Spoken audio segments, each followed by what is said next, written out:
ओम शान्ति। आज भाद्र 26 गते आइतबार 11 सेप्टेम्बर 2022 को बाबाको अव्यक्त वाणी। रिवायत छ 8 अप्रेल 1992। मुरलीको शीर्षक ब्रह्मा बाबासँग प्यारको निशानी हो अव्यक्त फरिस्ता बन्न। आज बेहदका बाबाले आफ्नो आदि श्रेष्ठ डाइरेक्ट रचनालाई देखिरहनु भएको छ। ब्राह्मण आत्माहरू डाइरेक्ट शिववंशी ब्रह्मा कुमार र कुमारीहरू हौ। ब्राह्मण आत्माहरू आदिदेवका आदि रचना हौ। त्यसैले कल्पवृक्षमा ब्राह्मणहरू फाउन्डेसनमा अर्थात् जरामा देखाइएको छ। ब्राह्मण आत्मा बाबाले भन्नुभयो आदिदेव ब्रह्माका हामी रचना हौ।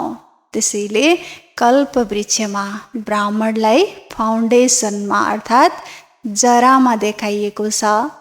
आफ्नो स्थान देखेका छौ हैन, वृक्षमा तिमी आदि रचनालाई बीजको समीप जरामा देखाइएको छ।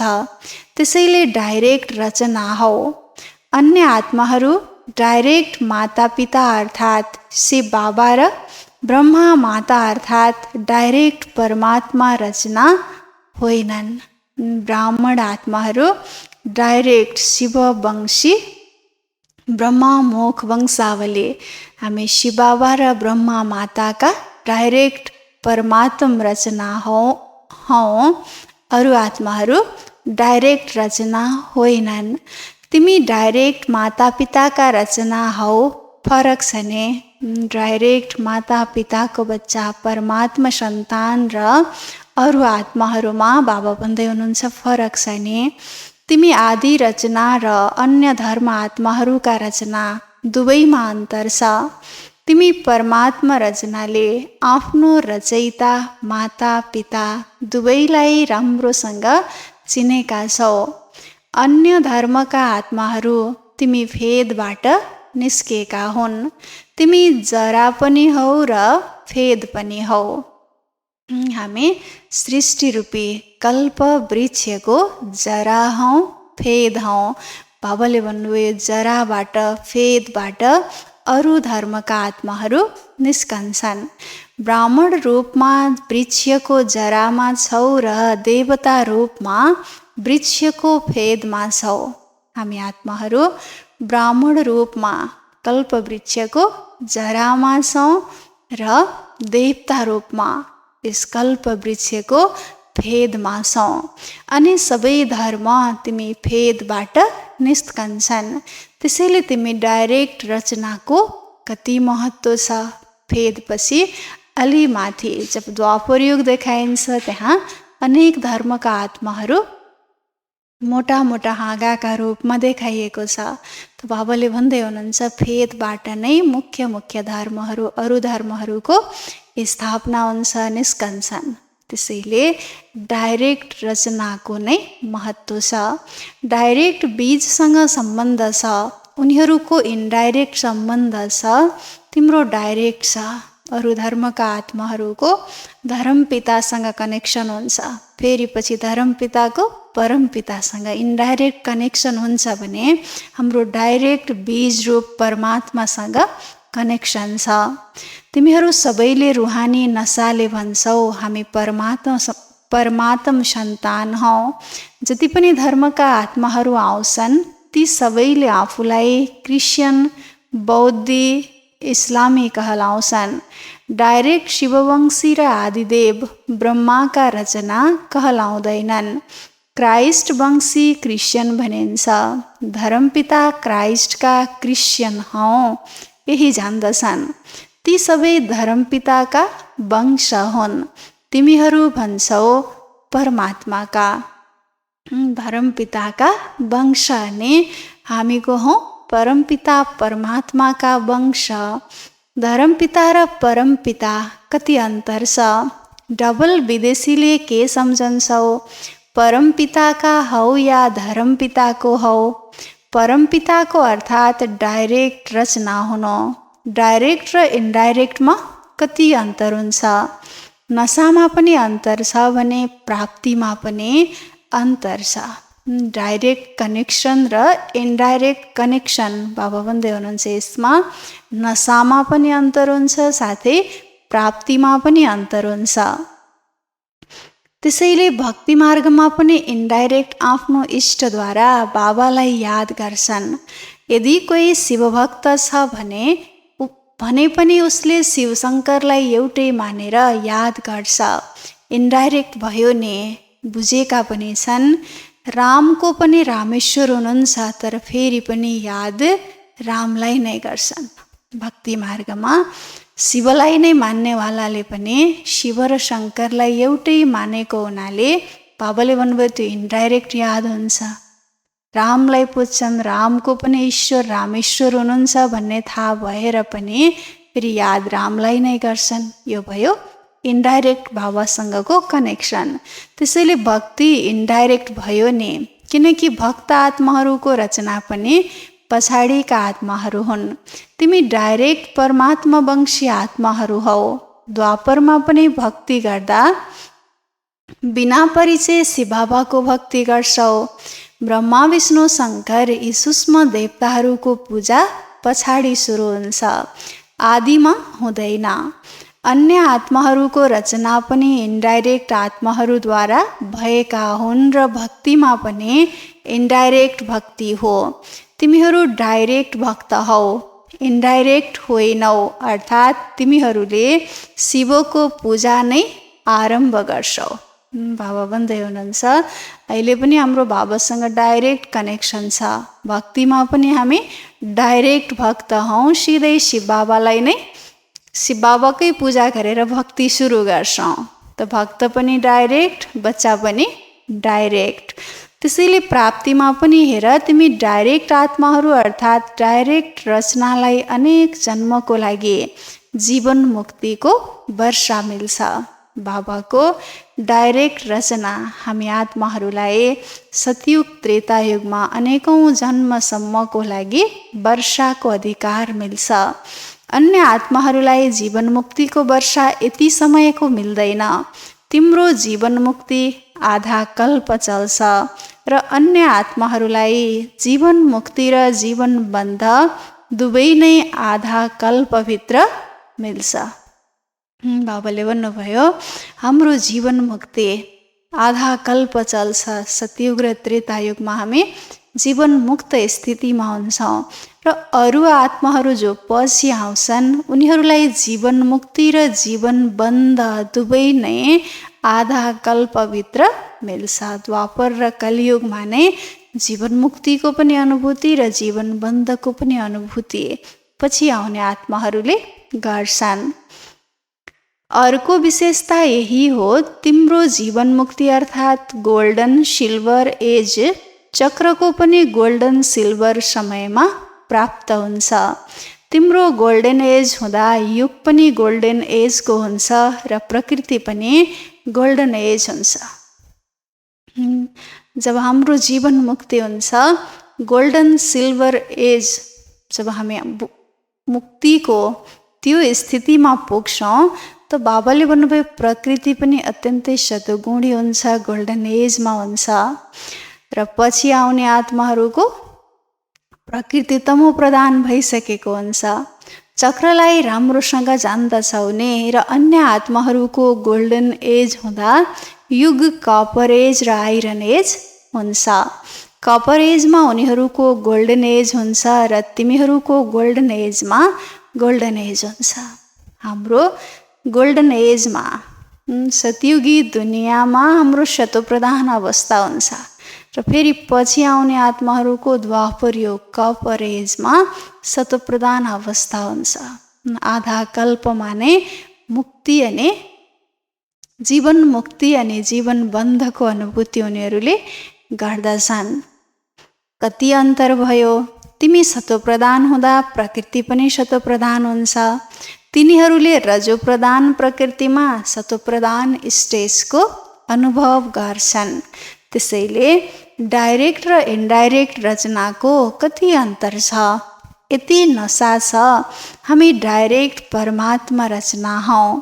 नशा सदा रहन्छ या कहिलेकाहीँ नशा रहन्छ? बाबा हामी बच्चाहरूलाई सोध्दै हुनुहुन्छ, म डाइरेक्ट परमात्माको रचना हुँ, यो नशा सदा रहन्छ या कहिलेकाहीँ रहन्छ? प्रतिशतमा फरक पर्दै जान्छ, कहिले 100% रहन्छ भने कहिले 50%। तर रहनु के पर्छ? सदा एक रस रहनुपर्छ। नशा खुसी, बाबा भन्नुहुन्छ सदा एक रस रहनुपर्छ, कहिले 100%, कहिले 50% हुन हुँदैन। चाहियो चाहियो कहिलेसम्म भन्ने, सदा नशा रहन्छ, यो नशाले भन्दैनौ रहनु त पर्छ भन्छौ। सम्पूर्ण बन्नु अर्थात् जसमा यो चाहियो शब्द समाप्त हुन्छ, सबैको मुखबाट यो निस्कियोस् सदा छ, त्यसको लागि कति वर्ष चाहियो? बाबाले पनि चाहियो सोध्नुहुन्छ। कति वर्ष चाहियो? 10 वर्ष चाहिन्छ कि त्योभन्दा बढी वा कम चाहियो? किनकि तपस्या वर्ष आरम्भ गर्यौ, अहिले त समाप्तिको समय आयो, तर जब आरम्भ गर्यौ सबैले के सङ्कल्प गरेका थियौ? सम्पन्न बन्नेछौ, यही सोचेका थियौ नि। वर्ष त समाप्त भयो, तर तिमी सम्पन्न भयौ या हुनु छ? अर्को वर्ष चाहियो? अरूलाई च्यालेन्ज गर्छौ, सेकेन्डमा मुक्ति जीवन मुक्तिको वर्षा लिनुहोस्, या भन्छौ 25 वर्षमा वर्षा लिनुहोस्। 12 महिनामा कति सेकेन्ड कति दिन भए? सबै सम्पन्न बनेर जानुपर्छ या अझै अरू समय चाहियो? के रिजल्ट छ? कति वर्ष चाहिन्छ? यो बताइदेऊ, नत्र अर्को वर्ष समाप्त हुनेछ, फेरि यही गीत गाउनेछौ, अझै समय चाहिन्छ। बाबाले सम्झाउँदै हुनुहुन्छ, हामीले अरूलाई च्यालेन्ज गर्छौँ कि सेकेन्डमा मुक्ति जीवन मुक्तिको वर्षा लिनको लागि आउनुहोस् भनेर। कसैलाई 25 वर्षमा मुक्ति जीवन मुक्तिको वर्षा लिनुहोस् भनेर त भनेका छैनौँ। त बाबाले भन्नुभयो तपस्या वर्ष बित्न लागेको छ, 12 महिनामा कति सेकेन्ड बिते होलान्, त सबै सम्पन्न बन्नुपर्ने, तर बच्चाहरूको रिजल्ट के छ? अझै अरू समय चाहियो भनेर बाबासँग गुनासो बच्चाहरूको छ। त बाबाले भन्दै हुनुहुन्छ अरू कति समय चाहियो, कति समयमा बच्चाहरू सम्पन्न बन्ने त्यो बताओ, होइन भने फेरि अर्को वर्ष बाबाले थप दिए पनि बच्चाहरूले के भन्नेछौ? अझै समय चाहिन्छ बाबा भनेर भन्नेछौ भनेर बाबा भन्दै हुनुहुन्छ। यो चाहियो चाहियोको गीत कति समयको हुन्छ? गीतको पनि 3 वा 5 मिनट समय हुन्छ नि। गीत कुनै पनि गीतको निश्चित समय हुन्छ, 3 मिनट 5 मिनट कति मिनट हो? त बाबाले भन्नुभयो चाहियो चाहियोको बच्चाहरूको जुन गीत छ यो कति समयको गीत बज्छ? यो तपस्या वर्षमा दृढ सङ्कल्प गर्यौ या सङ्कल्प गर्यौ, दृढताको निशानी हो सफलता। त्यसो हो भने त यस वर्ष अझै फोर्सको तपस्या चाहिन्छ नि, या सेवा गर्नु छ? दुवै गर्न सक्छौ? तिम्रो कर्मयोगी टाइटल होइन, योगी मात्र हो? बाबा बच्चाहरूलाई सोध्दै हुनुहुन्छ कर्मयोगी हो या टाइटल योगी मात्रै हो? त्यसो त वास्तवमा सेवा त्यसलाई नै भनिन्छ जसमा सो र सर्वको सेवा समाहित होस्। अरूको सेवा गर्ने तर आफ्नो सेवामा सुस्त भएमा त्यसलाई वास्तवमा यथार्थ सेवा भनिँदैन। सेवाको परिभाषा नै हो, सेवाको मेवा मिल्छ। मेवा अर्थात् सेवा अर्थात् मेवा फ्रुट्स, फल, प्रत्यक्ष फल। सेवा गर, मेवा खाऊ। यदि सोको सेवातर्फ ढिलासुस्ती बन्छौ भने त्यो सेवामा मेहनत हुन्छ, खर्च हुन्छ, थकावट हुन्छ, तर प्रत्यक्ष फल सफलता हुँदैन। सो सेवाको साथसाथमा अनेक आत्माहरूको सेवा गर्नु छ, विश्व सेवा गर्नु छ। बाबाले भन्दै हुनुहुन्छ यदि अरूको सेवा गर्यो तर सो सेवामा ढिला सुस्ती छ भने बाबाले भन्दै हुनुहुन्छ सेवामा पनि मेहनत हुन्छ, खर्च पनि बढी लाग्छ, थकान बढी हुन्छ र प्रत्यक्ष फल खुसी पनि सफलता पनि मिल्दैन। त्यसैले पहिला सोलाई सफलता, साथमा अरूलाई पनि सफलताको अनुभूति होस्, साथै होस्। सोलाई हुन्छ तर अरूलाई हुँदैन भने पनि यथार्थ सेवा होइन। त्यस्तै अरूलाई हुन्छ सोलाई हुँदैन भने पनि यथार्थ सेवा हुँदैन। बाबाले के भन्नुभयो, स्वयं खुसी छ, स्वयं सन्तुष्ट छ, स्वयं सफल छ, तर अरूलाई त्यो अनुभूति भएको छैन भने त्यो पनि यथार्थ सेवा होइन। र साथै अरूलाई सन्तुष्टि छ, अरूलाई खुसी मिलेको छ तर आफू खुसी छैन, आफूलाई सफलताको अनुभूति भएको छैन भने त्यसलाई पनि बाबाले के भन्दै हुनुहुन्छ, त्यो पनि यथार्थ सेवा होइन। सेवामा सेवा र योग दुवै नै साथै किन हुँदैन? यसको कारण के हो? पहिलोलाई हेर्दा दोस्रो ढिलो हुन्छ, दोस्रोलाई हेर्दा पहिलो ढिला हुन्छ। यसको कारण के हो? एउटाले अर्कोलाई देखेको छ, अर्कोले अर्कोलाई देखेको छ, जस कारणले गर्दा सो उन्नतिमा ढिला सुस्ती भइरहेको हुन्छ। त बाबाले भन्दै हुनुहुन्छ कारण हो सेवाको प्लान त धेरै राम्रा बनाउँछौ तर प्लेन बुद्धि बनेर प्लान बनाउँदैनौ। सेवाको प्लान त धेरै राम्रो बन्छ तर सूक्ष्म बुद्धि बनेर सेवाको योजना बनाउँदैनौ। प्लेन बुद्धि अर्थात् सेवा गर्दा अरू कुनै पनि कुराले बुद्धिलाई टच नगरोस्। जब सूक्ष्म बुद्धि भएर योजना बनाउँछौँ सेवाको, बाबाले भन्दै हुनुहुन्छ त्यसमा सफलता हुन्छ। प्लेन बुद्धि अर्थात् सेवा गर्दा अरू कुनै पनि कुराले बुद्धिलाई टच नगरोस्, सिवाय निमित्त भाव र निर्माण भाव। निमित्त भाव, निर्माण भावको स्थितिमा स्थित रहेर सेवाको प्लान गर्नु छ, तब सेवामा सफलता मिल्छ। निर्माण गर्दा निर्माण स्थितिको कमी हुन्छ, निर्माण गर्दा निर्माण स्थितिको कमी हुन्छ। त्यसैले निर्माणको कार्य जति सफल गर्न चाहन्छौ त्यति सफल हुँदैन। शुभभावना वा शुभकामनाको बीज नै हो निमित्त भाव र निर्माण भाव। हदको मान होइन, निर्माण। त्यसैले सेवाको प्लान बनाउनुभन्दा पहिला प्लेन बुद्धि बन्न अति आवश्यक छ। कुनै पनि सेवाको प्लान गर्नुभन्दा अगाडि बाबाले भन्दै हुनुहुन्छ बुद्धिलाई प्लेन सूक्ष्म बनाउनु अति आवश्यक छ। नत्र प्लेन बुद्धिको सट्टा यदि बुद्धिमा अरू अयथार्थ भावको किचडा मिक्स हुन्छ भने जुन सेवाको प्लान बनाउँछौ त्यसमा पनि रत्न जडितको साथै पत्थर पनि जडित हुन्छ। रत्न र पत्थर मिक्स हुन्छन्। 9 रत्न जोड्दा 1 पत्थर मिक्स गर्नेछौ। कुनै पनि चिजमा 9 रियल छन् र 1 आर्टिफिसियल छ भने मूल्य के हुन्छ? उल्टै लिनेको पनि सङ्कल्प चल्छ, यो 9 पनि रियल हुन् या मिक्स हुन्।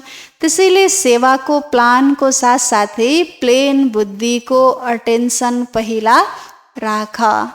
सबै राम्रो छ, एउटा कुरामा अलिकति मिसावट भयो, स्वार्थ भाव आयो या केही भयो भने बाबाले भन्नुभयो यसले अरू सबै गरेको पनि यस्तै सोचले गरेको रहेछ कि भनेर शङ्का हुन्छ, सङ्कल्प चल्छ। त्यसैले सेवाको प्लानको साथै बुद्धिलाई पनि प्लेन बनाउनको लागि विशेष ध्यान दिनुपर्छ।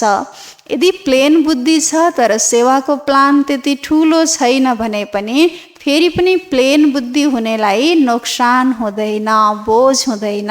सेवाको फाइदा कम हुन्छ तर नोक्सान त भनिँदैन नि। मिक्सचर बुद्धिमा त नोक्सान हुन्छ। यदि बुद्धि प्लेन छ, प्योर छ, सूक्ष्म छ भने सेवाको योजना ठुलो नभए पनि त्यसमा नोक्सान केही हुँदैन। सेवा कम हुन्छ तर नोक्सान त भएन। तर बुद्धिमा मिसावट छ, सेवा पनि सोचेको छ, स्वार्थ पनि सोचेको छ भने बाबाले भन्दै हुनुहुन्छ मिक्सचर बुद्धिमा त नोक्सान नै हुन्छ। त्यसैले यो वर्ष पनि तपस्याको गर्नेछौ। सेवामा त भन्छौ तल आउँछौ भनेपछि के गर्छौ? केवल तपस्या मात्र गर्छौ? जब स्वयं सम्पन्न बन्छौ अनि विश्व परिवर्तनको कार्य पनि सम्पन्न हुन्छ। तिमीहरू सबैको सम्पन्नताको कमीको कारण विश्व परिवर्तनको कार्य सम्पन्न हुनमा रोकावट भएको छ। जब हामी सम्पन्न बन्छौँ, सम्पूर्ण बन्छौँ, तब विश्व परिवर्तनको कार्य पनि सम्पन्न हुन्छ। प्रकृति दासी बनेर तिम्रो सेवाको लागि प्रतीक्षा गरिरहेको छ। ब्राह्मण आत्माहरू ब्राह्मण सो फरिस्ता र फेरि फरिस्ता सो देवता बनुन् अनि हामी दिलैदेखि अत्यन्त प्रेमले सेवा गरौँ, किनकि फरिस्ता नबने देवता बन्न सकिँदैन। प्रकृति पनि सेवाको लागि प्रतीक्षा गरिरहेको छ। ब्राह्मण आत्माहरू ब्राह्मण सो फरिस्ता र फेरि फरिस्ता सो देवता बनुन् अनि हामी दिलैदेखि अत्यन्तै प्रेमले सेवा गरौँ भनेर प्रकृति इन्तजारमा छ, पर्खाइमा छ, किनकि फरिस्ता नबने देवता बन्न सकिँदैन। ब्राह्मणबाट फरिस्ता बन्नु नै पर्छ र फरिस्ताको अर्थ नै हो जसको पुरानो दुनियाँ, पुरानो संस्कार, पुरानो देहप्रति कुनै आकर्षणको रिस्ता छैन। फरिस्ता अर्थात् पुरानो दुनियाँ, पुरानो संस्कार, पुरानो देहप्रति कुनै आकर्षणको रिस्ता छैन। तिनैमा पास हुनुपर्छ, तिनैबाट मुक्त। पुरानो दुनियाँ, पुरानो संस्कार र पुरानो देहप्रति कुनै पनि आकर्षण नरहोस्, यो तिनैमा पास हुनुपर्छ, तिनैबाट मुक्त हुनुपर्छ।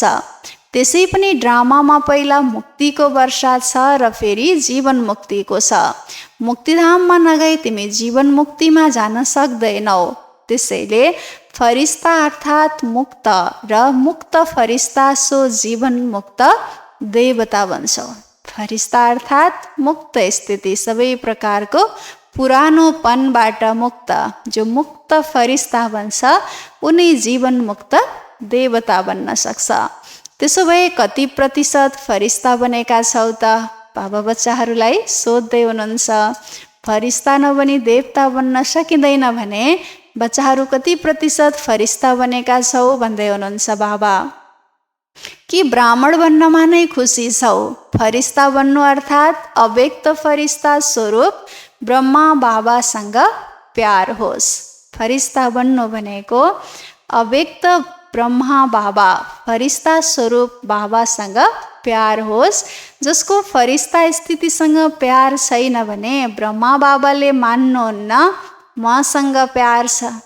फरिस्ता स्थितिसँग प्यार छ भने नै बाबाले मान्नुहुन्छ मसँग प्यार छ। प्यारको अर्थ नै हो समान बन्नु। ब्रह्मा बाबा फरिस्ता हुनुहुन्छ नि, फरिस्ता बनेर तिमीहरू सबैलाई फरिस्ता बनाउनको लागि फरिस्ताको दुनियाँमा रोकिनु भएको छ। ब्रह्मा बाबा सम्पूर्ण फरिस्ता बनेर फरिस्ताको दुनियाँमा हामी बच्चाहरूलाई फरिस्ता बनाउनको लागि रोकिनु भएको छ। तब हामी फरिस्ता स्वरूपमा रहन्छौँ, अर्थात् हाम्रो फरिस्ता स्वरूपमा रहनु नै हाम्रो ब्रह्मा बाबासँगको प्यारको निशानी हो। केवल मुखले मात्र नभन बाबासँग धेरै प्यार छ, के वर्णन गरौँ। तर ब्रह्मा बाबा केवल भन्नाले मात्र खुसी हुनुहुन्न, बनेपछि खुसी हुनुहुन्छ। भन्न त भक्तहरूले पनि धेरै भन्छन्, कति प्यारको गीत गाउँछन्। यति प्यारको गीत गाउँछन् जसकारण अनेकौँलाई हँसाउँछन् पनि र रुवाउँछन् पनि।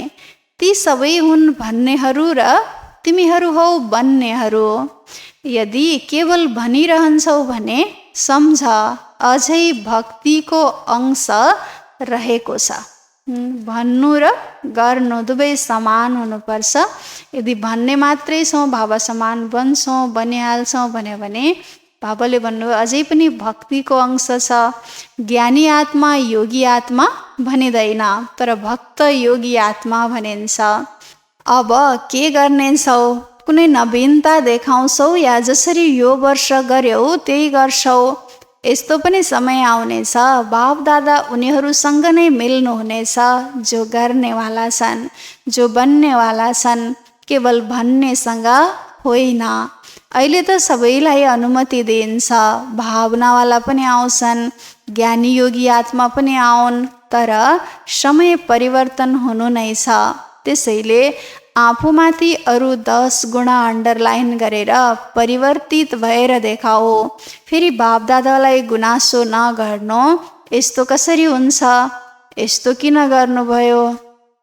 समय परिवर्तन हुँदै जाँदा जो पक्का ज्ञानी योगी धारणावाला आत्माहरू छन्, बाबाले भनेको मान्नेवाला छन्, बाबाले भन्नुभयो तिनीहरू मात्रै बाबासँग मिल्न आउने समय पनि आउँछ।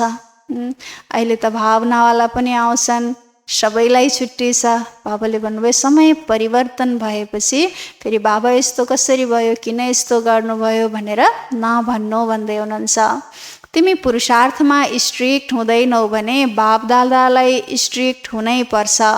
अहिले त बाबाको प्यार स्वरूपमा चलिरहेका छौ, पालिरहेका छौ, तर सद्गुरुको रूप धर्मराज होइन। सद्गुरुको आज्ञा शिरमाथि भनेर गायन गरिएको छ। अहिले त बापदादाले मिठा प्यारा बच्चाहरू भनेर चलाइरहनु भएको छ। यदि प्यार छ, मिलनको प्यास छ भने समान बनेर मिल, महान अन्तरमा नमिल। समान बनेर मिलन मनाउँदा धेरै मजा हुन्छ। यो मजा अलगै छ। ठिक छ, बाबासँग मिल्यो, दृष्टि लियो, त्यहाँ गएपछि फेरि कुनै कमजोरी आयो, शक्ति मिल्यो अनि काममा ल्यायो। 1-2 पटक विजयी बन्यौ, फेरि कमजोर बन्यौ। यो आफ्नो प्रकारले मिल्नु हो, तर यथार्थ प्यार, यथार्थ मिलन यसभन्दा धेरै उच्च हुन्छ, धेरै धेरै प्रिय छ। यसको अनुभव गर। यथार्थ प्यार बाबासँगको, यथार्थ मिलन बाबा भन्नुहुन्छ यो भन्दा धेरै उच्च हुन्छ, धेरै धेरै प्रिय हुन्छ।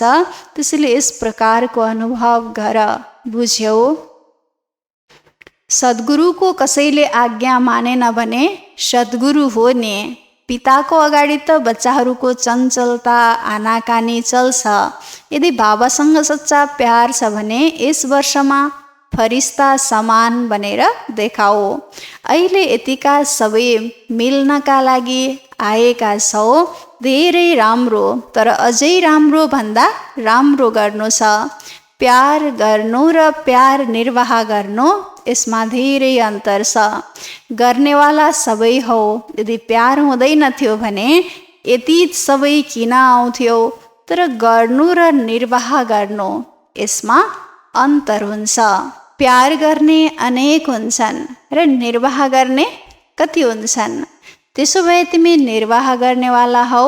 निर्वाह गर्नेले फेरि चाहियो चाहियो भन्दैन, प्र्याक्टिकलमा हुन्छ, केवल मुखबाट होइन। सुनाइने तपस्याको चार्टमा पनि आफूलाई नम्बर, सर्टिफिकेट दिनेवाला धेरै छन्, तर सर्वको सन्तुष्टताको सर्टिफिकेट कुनै कुनैलाई मात्र प्राप्त हुन्छ। चार्ट राख्नेवाला पनि धेरै निस्के, आफूलाई राम्रोभन्दा राम्रो सर्टिफिकेट दिने पनि धेरै निस्के। धेरै छैनन् तर केही छन्। सेकेन्ड नम्बरवाला धेरै छन्, तर सबैको मुखबाट यो निस्कियोस्, हो यो नम्बर 1 हो। सबैको दिलदेखि यो आशीर्वादको सर्टिफिकेट मिलोस्, यसलाई भनिन्छ नम्बर 1। कति बच्चाहरूले भन्छन् हामी त ठिक छौँ, तर कुनै कुनै आत्माको कुनै कडा हिसाब छ मसँग, जसलाई जति नै सन्तुष्ट पार्ने प्रयत्न गरौँ तर ऊ आत्मा सन्तुष्ट नै हुँदैन। बाप दादाले पहिला पनि भन्नुभएको छ, यदि यस्तो कुनै कडा हिसाब किताब छ भने पनि कमसे कम 95% सर्टिफिकेट मिल्नुपर्छ। 5% कडा हिसाब किताब छ भने त्यो माफी हुन्छ। तर 95%ले दिलदेखि आशीर्वाद देऊन्। कतिले यस्तो भन्छन्, सबैसँग सन्तुष्ट को हुन सक्छ र? यस्तो त एकजना पनि देखिँदैन। ठुलाको लागि पनि सोध्छन्, उहाँसँग त नाराज छन् भने मसँग भए त कुन ठुलो कुरा हो र? तर उनीहरूसँग 95% दिलैदेखि राजी हुन्छन्। ठुलोको कुरा अर्कै हो, ठुलालाई जज बन्नुपर्ने हुन्छ। त्यसैले 2मा 1को कुरालाई हुन्छ भन्छन्, उसले भन्छ धेरै राम्रो, र जसलाई हुँदैन भन्छन्, उसले भन्छ राम्रो छैन। जजले एकलाई हुन्छ भन्छ या दुवैलाई, त्यसैले त्यो कुरा अलग कुरा हो। तर दिलको तपस्या, दिलको प्यार, निमित्त भाव, शुभ भाव, त्यो सर्टिफिकेट सामुन्ने हेर। यो कपी नगर, ठुलासँग पनि सन्तुष्ट छैनन्, त्यसैले म त पास भइहाल्छु। यस्तो नसोच। 95% यदि सन्तुष्ट छन् भने नम्बर मिल्नेछ, बुझ्यौ? अच्छा, चारैतिरका आदि पिताका आदि रचना, डाइरेक्ट रचना, श्रेष्ठ आत्माहरू, सर्व जीवन मुक्तको वर्षा अनेक जन्म प्राप्त गर्ने आत्माहरू, सर्व ब्राह्मण सो फरिस्ता, फरिस्ता सो देव आत्मा बन्ने अधिकारी आत्माहरू, सदा प्लेन बुद्धि बनेर सेवाको प्लानमा सफलता प्राप्त गर्ने आत्माहरू, बाबासँग सच्चा स्नेह, सच्चा प्यार निर्वाह गर्ने सर्व समीप आत्माहरूलाई बाप दादाको याद प्यार एवं नमस्ते। हामी रुहानी बच्चाहरूको रुहानी बाबालाई गुड मर्निङ, नमस्ते नमस्ते। बाबाको वरदान, नियन्त्रण शक्तिद्वारा तुफानलाई पनि तोहफा बनाउने यथार्थ योगी भव। नियन्त्रण शक्तिद्वारा तुफानलाई पनि तोहफा बनाउने यथार्थ योगी भव। विस्तार, यथार्थ वा सच्चा योगी उही हो जसले आफ्नो बुद्धिलाई 1 सेकेन्डमा जहाँ र जब लगाउन चाह्यो त्यहाँ लगाउन सक्छ। परिस्थिति हलचलको होस्, वायुमण्डल तमोगुणी होस्, मायाले आफ्नो बनाउने प्रयत्न गरिरहेको होस्, फेरि पनि सेकेन्डमा एकाग्र हुनु, यो हो यादको शक्ति। जति नै व्यर्थ सङ्कल्पको तुफान आओस्, तर सेकेन्डमा तुफान अगाडि बढ्ने तोहफा बनोस्। यस्तो नियन्त्रण शक्ति होस्। यस्तो शक्तिशाली आत्माले कहिले यो सङ्कल्प ल्याउँदैन, चाहेको त होइन तर हुन्छ। बाबाले भन्नुभयो, यथार्थ वा सच्चा योगी उही हो जसले आफ्नो बुद्धिलाई 1 सेकेन्डमा नियन्त्रण गर्न सक्छ। जहाँ लगाउन चाह्यो त्यहाँ लगाउन सक्छ। परिस्थिति हलचलको होस्, वायुमण्डल तमोगुणी होस्, मायाले आफ्नो बनाउने प्रयत्न गरिरहेको होस्, फेरि पनि 1 सेकेन्डमा स्वयंलाई एकाग्र गर्न सक्नु, मन बुद्धिलाई एक स्थानमा टिकाउन सक्नु, त्यो नै यादको शक्ति हो। त बाबाले भन्दै हुनुहुन्छ, जतिसुकै व्यर्थ सङ्कल्पको तुफान आओस्, तर त्यो तुफान पनि 1 सेकेन्डमा तोहफा उपहार बनोस्। यस्तो नियन्त्रण शक्ति स्वयंमा हुनुपर्छ। त यस्तो शक्तिशाली आत्माले कहिले पनि यो सङ्कल्प गर्न सक्दैन कि मैले यो चाहेको त थिइनँ तर भइहाल्यो, यो सोचेको त थिइनँ तर बोलिहालेँ, यस्तो शब्द उसले कहिले पनि प्रयोग गर्दैन। उसको मन र बुद्धि उसको सम्पूर्ण नियन्त्रणमा हुन्छ। ऊ नै सच्चा यथार्थ योगी आत्मा हुन्छ। स्लोगन, योगयुक्त र युक्तियुक्त कर्म गर्नेवाला नै विघ्न प्रुफ बन्न सक्छ। जो योगयुक्त हुन्छ, युक्तियुक्त कार्य गर्छ, ऊ आत्मा नै सबै प्रकारका विघ्नहरूबाट मुक्त हुन सक्छ। ओम शान्ति।